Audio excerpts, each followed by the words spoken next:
నమస్తే. ప్రస్తుతం మనతో పాటు సీనియర్ జర్నలిస్ట్ దాము బాలాజీ ఉన్నారు. ఆయనతో మాట్లాడదాం. నమస్తే సార్. నమస్తే. వివేకానంద హత్య కేసులో సిట్ వచ్చింది అని అంటున్నారు. అండ్ సాక్షులు కూడా ఒకరి వెంట ఒకరు చనిపోతున్నారు. దీని మీద అనుమానాలు వ్యక్తమవుతున్నాయి అని అంటున్నారు. సో కొత్త పరిణామాలు చోటు చేసుకుని అంటున్నారు. ఆ పరిణామాలు ఏంటి సార్? వివేకానంద రెడ్డి హత్య కేసు నిజానికి వెబ్ సిరీస్ లాగా అనేక మలుపులు తిరుగుతూనే ఉంది. దీని మీద ఇంకా వెబ్ సిరీస్ ఎందుకు తీయలేదని నేను ఆలోచిస్తున్నాను. ఎవరైనా ఉంటే మాత్రం నేనే తీయగలను, ఎందుకంటే నా దగ్గర అంత సమాచారం ఉంది.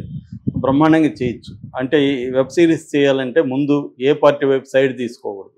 సైడ్ తీసుకునే వల్లనే ఇప్పుడు సినిమాలన్నీ కూడా వచ్చిన సినిమాలు ఏవి కూడా ఇంట్రెస్టింగ్గా లేవు. ఎందుకంటే ముందే డిసైడ్ అయిపోయారు వీళ్ళు. దాంట్లో ఏమి ఇంట్రెస్ట్ ఉంటుంది, ఎక్స్ప్లోర్ చేయాలి, ఫైనల్ కన్క్లూజన్ ఓపెన్గా వదిలేయాలి.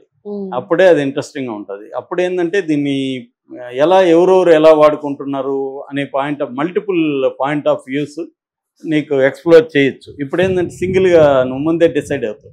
దాన్ని పారామెట్రిక్ స్టోరీ అంటారు. పారామీటర్ ముందే పెట్టుకొని వీళ్ళు నేరం చేశారు. మన తెలుగు సాహిత్యం అంతా కూడా ఇలాగే ఉంటుంది. అంటే స్త్రీలు విక్టిమ్స్, మగవాళ్ళు పెర్పెట్రేటర్స్, దళితుల విక్టిమ్స్ అప్పర్ కాస్ట్ పెర్పెట్రేటర్స్, ముస్లింలు విక్టిమ్స్, హిందువులు ఈ ద్వంద్వాలు పెట్టుకొని కథలు రాస్తే ఏమవుతుందంటే ఇంకా దాన్ని చదవాలనిపించదు. ముందే తెలిసిపోయింది కదా స్త్రీ విక్టిమ్, ఇంకేముంది చదవడం.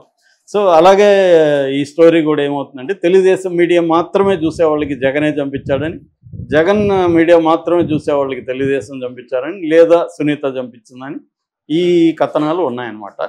సో ఇప్పుడు అందుకని ఈ కేసు ఏంటంటే ఎవరికి కూడా తేల్చాలని లేదు. చంద్రబాబుకి ఈ కేసుని తేల్చాలని లేదు, జగన్కి లేదు, మోడీకి అసలు లేదు. వీళ్ళకి అందరికీ ఎవరికి కూడా ఈ కేసుని తేల్చాలని లేదు. లేకపోతే ఒక మామూలు హత్య కేసుని తేల్చడానికి మనమే చాలా హత్యలు చెప్పుకుంటున్నాం. 4 రోజుల్లో తేల్చేస్తారు. మన మామూలు పోలీసులకి ఇస్తే వీళ్ళు తేల్చేస్తారు. ఎవరు చంపారు ఏంటి అనేది తేల్చేస్తారు. కాకపోతే వాళ్ళ పద్ధతులు కొట్టడం ఇవన్నీ జరుగుతాయి. దీంట్లో కూడా అవన్నీ చేశారు. కొట్టారు, వీళ్ళందరినీ అనుమతిని తీసుకుపోయి చెత్తగొట్టారు, సిబిఐ మీద కూడా కొట్టారన్న ఆరోపణలు వచ్చాయి. అందరికి తెలుసు దీంట్లో ఎవరు చంపారు ఏంటి అనేది ఆల్రెడీ తెలిసిపోయింది. కానీ వీళ్ళకి దానివల్ల వీళ్ళకి ఉపయోగం లేదు పొలిటికల్గా. సో జగన్కి పలాని ఫర్ ఎగ్జాంపుల్ మొత్తం 8 మంది మీద ఉంది కేసు. అంటే Erra Gangi Reddy A1, Sunil Yadav A2, Umashankar Reddy A3, Dastagiri A4, Devireddy Shivshankar Reddy A5, తర్వాత Gajjala Uday Kumar Reddy A6, Y S Bhaskar Reddy A7, Avinash Reddy A8 మీద మొత్తం 8 మంది మీద ఇప్పుడు సిబిఐ చేసింది. ఇందులో దస్తగిరి చెప్పింది ఏంటి, మేము 4 వెళ్ళి చంపామని చెప్పాడు. ఎవరు? గంగిరెడ్డి నాయకత్వం, ఎర్రగంగిరెడ్డి నాయకత్వంలో సునీల్ యాదవ్, ఎర్రగంగిరెడ్డి, దస్తగిరి, ఉమాశంకర్ రెడ్డి ఈ 4 వెళ్ళి చంపాము. నేనేమో డబ్బులు తీసుకొని 5 కోట్లు నాకు ఇచ్చేట్టుగా ₹1 కోటి అడ్వాన్స్ ఇచ్చారు కాబట్టి నేను వెళ్ళాను. ఎర్రగంగిరెడ్డికి ఆయనకి ఏదో ఆస్తులు గొడవలు ఉన్నాయి. సునీల్ కుమార్ రెడ్డి వాళ్ళ శ్రీల మీద ఇతనికి వమనైజర్ వివేకానంద రెడ్డి, అట్లాగే ఉమాశంకర్ రెడ్డి వాళ్ళ శ్రీలకు సంబంధించి మదర్ కావచ్చు, భార్య కావచ్చు, వాళ్ళ వేధింపుల్ని భరించలేక వాళ్ళు కూడా చంపాలనుకున్నారు అనేది ఇతను చెప్పింది. సో దీన్ని ఇక్కడ వరకు కాకుండా ఏం చేశారంటే పొలిటికల్గా దీంట్లో ఫస్ట్ తెలుగుదేశం వాళ్ళని ఇన్వాల్వ్ చేయడానికి సునీత, జగన్ ట్రై చేశారు. నారాసుర రక్త చరిత్రను బుక్ చేశాడు. ఆ ఎన్నికల్లో 2019 ఎన్నికల్లో జగన్ తనకు అనుకూలంగా దీన్ని వాడుకున్నాడు. సునీత కూడా హెల్ప్ చేసింది జగన్కి. దాని తర్వాత చంద్రబాబు వచ్చిన తర్వాత సునీత కూడా ఇటు వచ్చింది. దాంతో చంద్రబాబు పట్టు దొరికింది కేసు మీద. చంద్రబాబు అప్పటి నుంచి ఇప్పటి వరకు పిండుతూనే ఉన్నాడు, ఇంకా పిండుతున్నాడు, ఇప్పటికి కూడా పిండుతున్నాడు. ఎలా పిండుతున్నాడో మనం చెప్పుకోవాలి తప్ప వేరే ట్విస్ట్ ఏం లేదు ఇక్కడ. సో కాకపోతే లీగల్గా ఇక్కడ ఏంటంటే ప్రతిదానికి లీగల్ అండ్ పొలిటికల్ యాంగిల్స్ ఈ 2 ఉంటాయి. దీంట్లో కూడా పొలిటికల్ యాంగిలే డామినేట్ చేస్తుంది లీగల్ యాంగిల్ కంటే. లీగల్ యాంగిల్ అయితే నేను చెప్పినట్టుగా ఇది ఒక నెల లోపల తేలిపోయే కేసే ఇది. కానీ లీగల్ యాంగిల్ని పొలిటికల్ యాంగిల్ డామినేట్ చేస్తుంది కాబట్టి లీగల్ యాంగిల్ అనేది ముందుకెళ్ళదు. ఇది వాళ్ళకి నాకు తెలిసి ఇది ఎప్పటికీ వెళ్ళదు, ఎప్పటికీ తేల్చరు, ఇలాగే నడుస్తూ ఉంటుంది. ఫైనల్గా కోర్టులో ఆల్రెడీ వీళ్ళు శిక్షలు అనుభవించేసి ఉంటారు. వీళ్ళు ఒక్కొక్కరు ఇతను వదిలేస్తే దస్తగిరిని, మిగతా వాళ్ళందరూ చాలా కాలం జైళ్ళల్లో ఉన్నారు. ఇది ఎందుకంటే 6 ఏళ్ళు అయింది మొన్నటికి. సో వీళ్ళందరూ సగం జైల్లో ఉన్నారు. ఒకవేళ శిక్ష పడినా వాళ్ళకి సగం అయిపోయి ఉంటుంది ఈ పాటికి.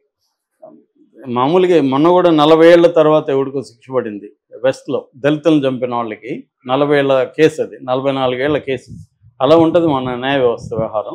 సో ఇప్పుడు ఏమి కొత్త ట్విస్ట్ అంటే చంద్రబాబు దీన్ని ఎలా వాడుకోవడానికి ఏం చేస్తున్నాడంటే, దీంట్లో కొంతమంది సాక్షులు చనిపోయారు. దీంట్లో ఒక 600-700 మంది సాక్షులు, నాకు కరెక్ట్గా గుర్తులేదు, 600-700 సాక్షులు ఉన్నారు. అందులో ఒక 6 మంది 7 మంది చనిపోయారు. ఈ సాక్షులు ఎందుకు ఇలా చనిపోతున్నారు అని ఒక సిట్ వేసాడు చంద్రబాబు.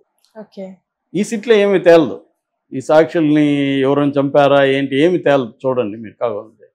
ఇది ఎందుకు వేసాడంటే జగన్ని ఈ లైవ్గా ఉంచాలి, జగనే చంపించాడనే నెరేటివ్కి అనుకూలంగా దీన్ని పెట్టుకోవాలి.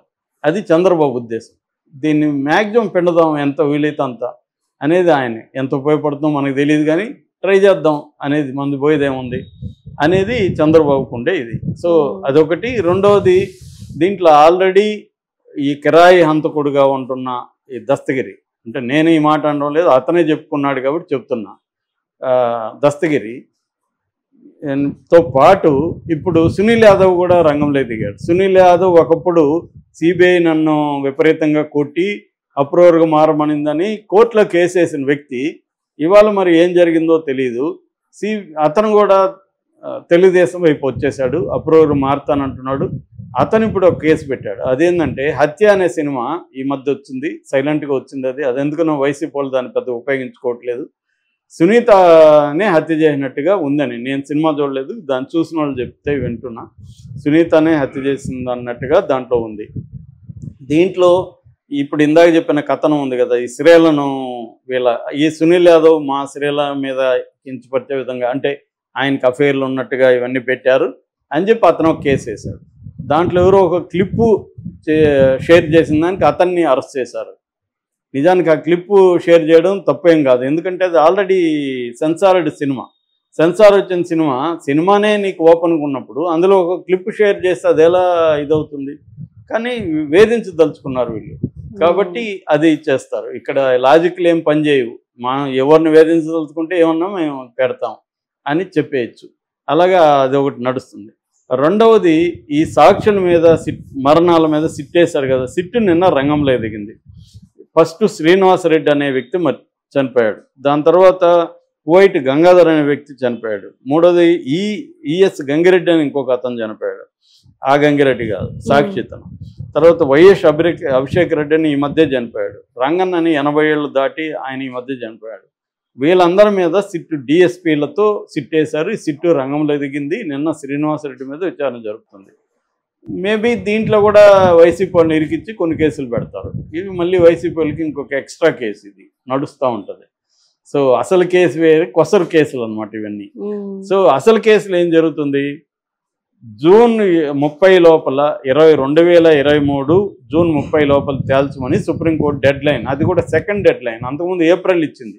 వీళ్ళు సిబిఐలు మాకు టైం సరిపోదంటే మళ్ళీ జూన్కి ఇచ్చింది. జూన్ 2023, ఇవాళ ఎంత 2025 జూన్ వస్తే 2 ఏళ్ళు. సుప్రీంకోర్టు డెడ్ లైన్ పెట్టి కూడా 2 ఏళ్ళు అయిపోయింది. ఈ కేసు ముందుకు వెళ్ళట్లేదు.